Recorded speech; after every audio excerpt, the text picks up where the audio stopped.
Hello everyone. So today's topic of discussion is Article 14 of the Constitution of India, that is right to equality. So we know that we have 6 fundamental rights, that is right to equality from Article 14 to Article 18, right to freedom from Article 19 to Article 22, right against exploitation Article 23 and 24, right to freedom of religion Article 25, 26, 27, 28, minorities right, that is cultural and educational rights for minorities Article 29, 30, and then we have constitutional remedies, the 6th fundamental right. So we have total 6 of fundamental rights, and today I am starting the very first fundamental right, that is right to equality from Article 14 to Article 18. Now Article 14, 15, 16, they are bit different, and Article 17 and 18 are bit different. Anyways, today's topic will only be Article 14. The reason is Article 14 is very big. It's kind of ocean. We have plethora of cases in this particular article, and it is kind of impossible to discuss all of them at once. So I will just try in today's lecture to build a basic concept and will give you few landmark cases. When I say few, in context of Article 14, I mean 10 to 12.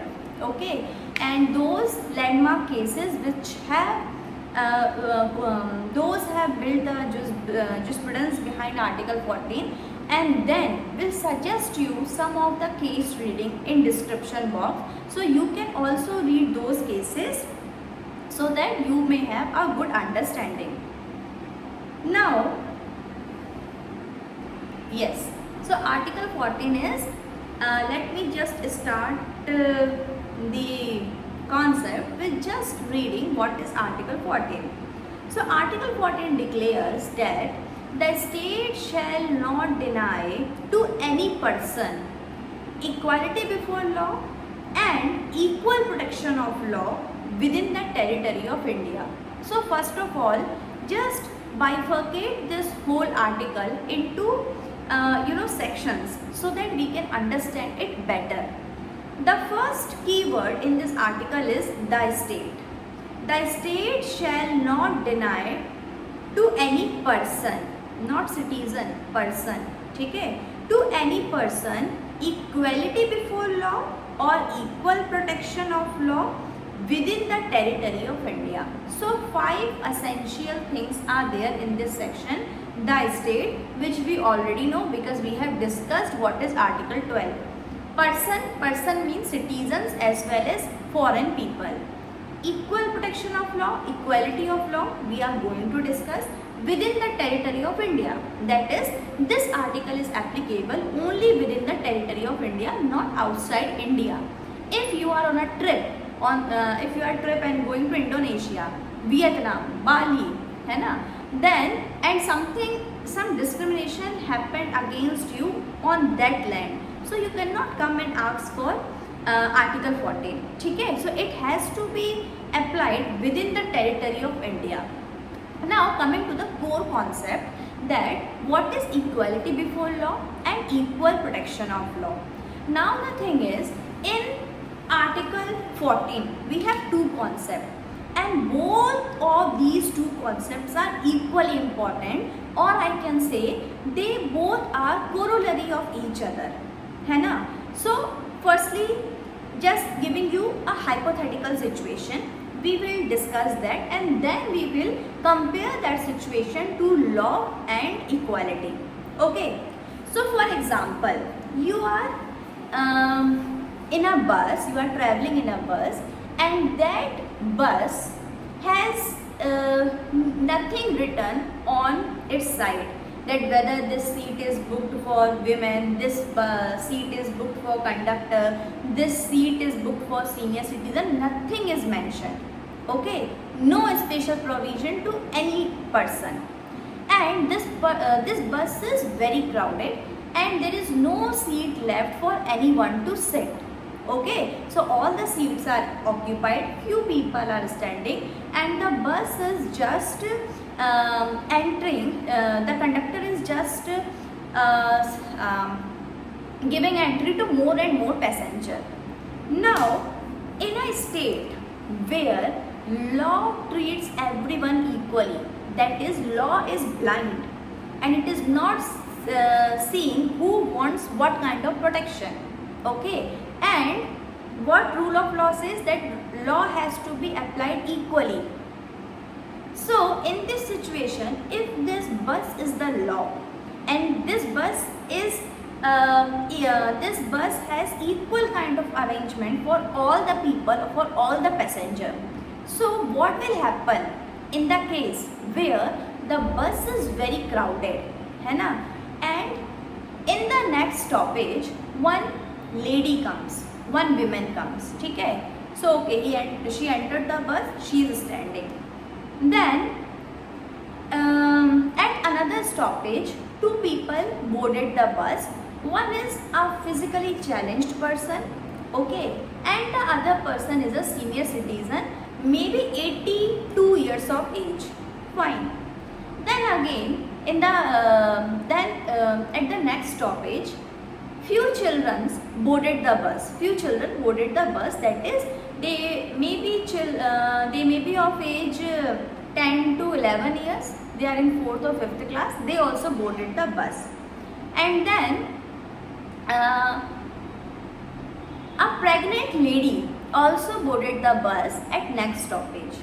Now this bus, which has nothing written on its side that a particular seat is dedicated to a particular person, nothing is written, and everybody is standing, and those people who boarded the bus early, and those people are neither pregnant nor physically challenged or child, or they are not senior citizen, they are perfect as a human, okay, and they already have occupied the seats, and this journey is kind of 2.5 hours long, okay. Now in this situation, when you see that that all the people who are sitting, they are very well, है ना, and few people who are standing, they consist of a old age person of 82 years of age, a kid of maybe 8 years of age, a pregnant lady, literally she cannot stand, she is also standing there, and then a physically challenged person. He can't manage himself, he is a physically challenged person, and in this situation nobody is offering them seat, or nobody is asking or giving them any privilege. The bus has not specified any kind of privileges for these people, है ना? Now the thing is, do you think that this is injustice, or do you think that in this particular situation the bus is very right because it is dealing all the passengers equally? Do you think? If you think that yes, the bus is right, bus is dealing all the persons equally, then the reason is, I don't think so you connect to the plight of the people. I don't feel that you have any empathy for these people who literally cannot stand for 2.5 hours, or you are in your own beautiful world with no bother for the society, okay? But if you feel that no, this is injustice, these people literally cannot stand for 2.5 long hours and they need some kind of special privileges, there should be some designated seat for senior citizen, for pregnant women, for physically challenged person, so that they may not face such difficulties, है ना? If you are of this opinion, then very good, the country need people like you, that is those who are aware of the society, those who feel that their problem is my problem, not all kind of problem, okay? Their problem is my problem, and we have some empathy for these people. So if you are in this category, continue this lecture, otherwise you can go. Right to equality is not for you people, because you are anyways not bothered. So if you think that that bus was actually not doing equality, in a way it was doing inequality. That is, those persons who are very fit seat, and those person who actually want seat, they are not having seat. So that is another kind of inequality or maybe injustice. And for this purpose, we have two phrases in Article 14 of the Constitution, that is equality before law and equal protection of law. Equality of law means that is, law will treat all the persons equally. Law will not give any privilege to anyone. And this is actually a negative concept. That is, the state shall not means negative concept. The state shall not give any privilege, any advantage to any person.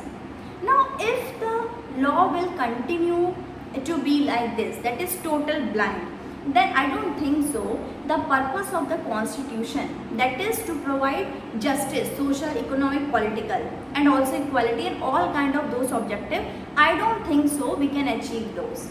But the moment you add one more concept to this one, that is equality before law, if you add this concept of equal protection of law with the already existing concept equality before law, then these two together make such a perfect combination that there will be 100% of equality in true sense. How come? That is, equality before law is a negative concept, and it is saying that the state shall not treat people unequally. ठीक है, the law shall be applied equally to everyone, whether it be king, whether it be queen, whether it be prime minister, whether it's a president, whether it is a poor person. Law will treat everyone equally. But equal protection of law is a positive concept, and it says that law will give special privilege to those people who are in need, just to uplift them or bring them to the level to the equality. ठीक है? Now the thing is, this equality before law is a English concept and it is a negative concept, and equal protection of law is an American concept and a positive concept. And equal protection of law admits that yes, in a society not everybody is equal, that's why law cannot be applied equally to everyone. And you know, there's a one famous sentence that is like should be treated like, that is, equals should be treated equally. But if you are treating unequal persons equally, then it is another kind of inequality, है ना? So this is the core concept of these two principles, equality before law and equal protection of law, and both are necessary. Equality before law is one of the corollary of rule of law propounded by A.V. Dicey. That is, rule of law means supremacy of law, equality of law, and that the last one is spirit of popular जो भी है, ठीक है? So this equality before law comes from those three principles propounded by A.V. Dicey when he was defining rule of law, ठीक है? So these are the two concepts. Equality of treatment in equal circumstances is a justice. Equality of treatment in equal circumstances. Giving you one more example, then we will proceed with the case law. That is, and there is one more important concept. For example, I have a coaching class, ठीक है? And I have a strength of 50 students in my coaching center. Out of 50 students, 5 students are very, very, very poor, and I know that they are coming from very far distance just to study, है ना, so that they can build their career, and they don't have the amount, my fees to pay me. So either they can pay me or they have to compromise to their basic needs, that is food and books.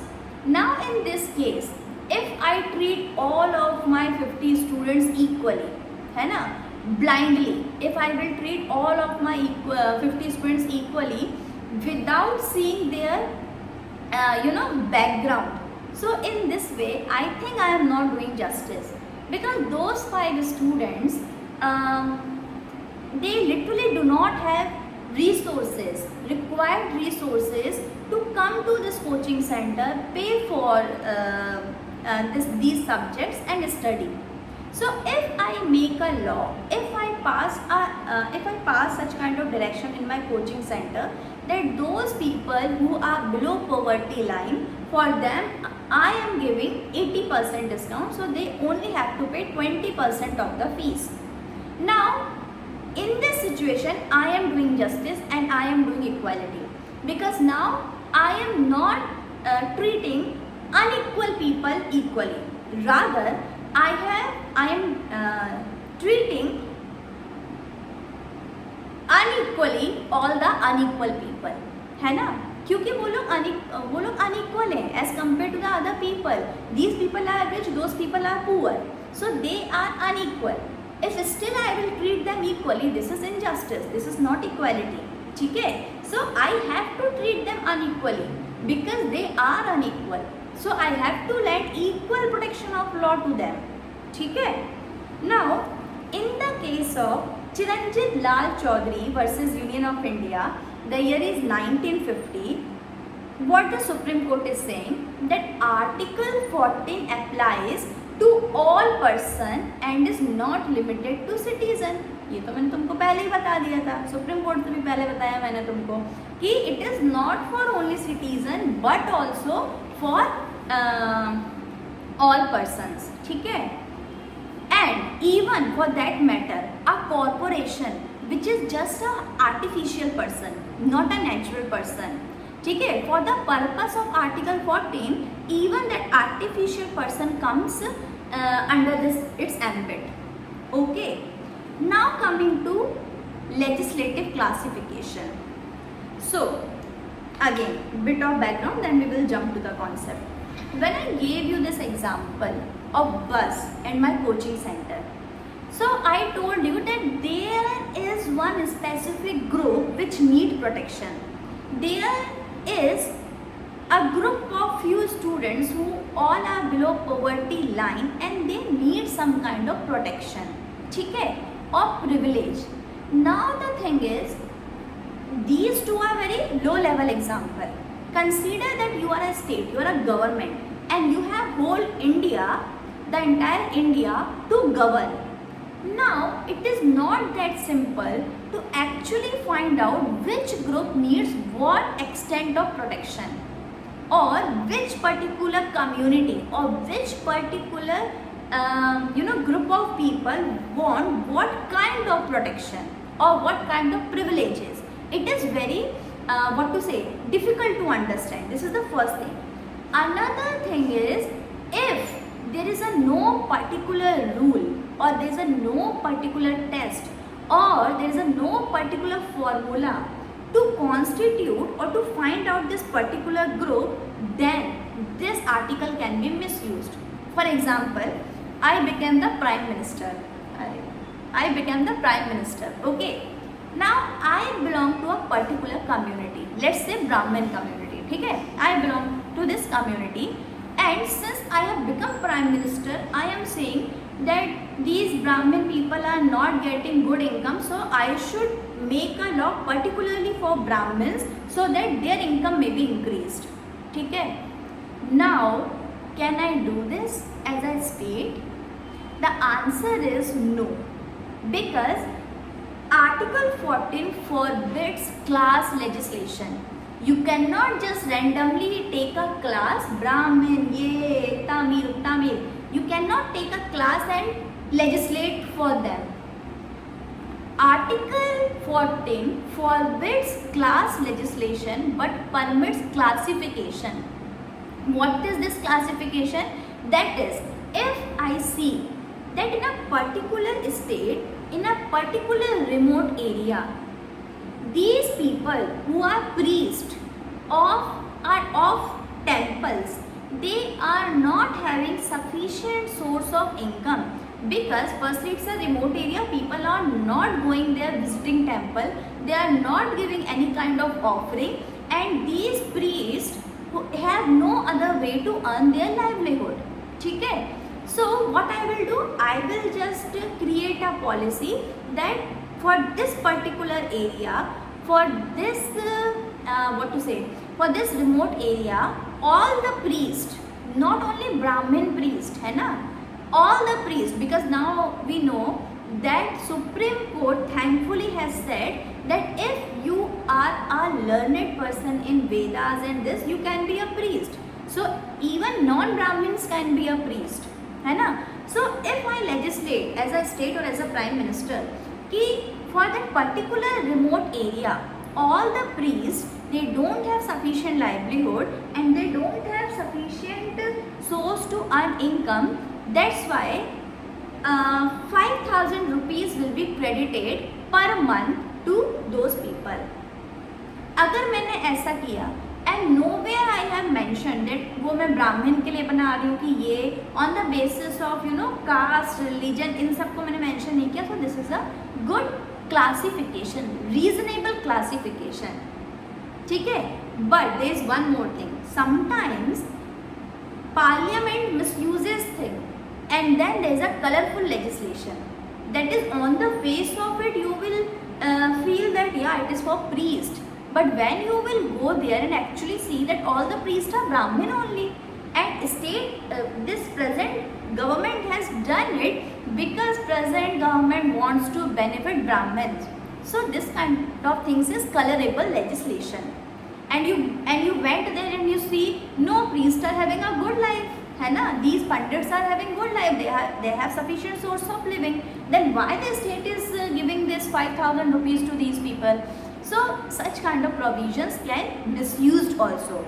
Now, in order to eliminate such kind of condition, that is, this cannot be misused, equal protection of law, Supreme Court has framed a test, and this test is known as reasonable classification test or test of reasonable classification.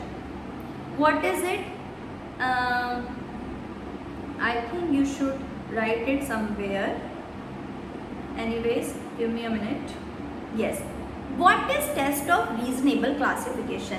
कि तुम classification तो कर सकते हो. The state may do classification because it is necessary. In our country, we have many socially and educationally backward people, and we have to bring them to the mainstream. We have to uplift them. तो classification तो करना ही है, so that we may have targeted people to solve their problem. But the thing is, this classification should be based on these two things.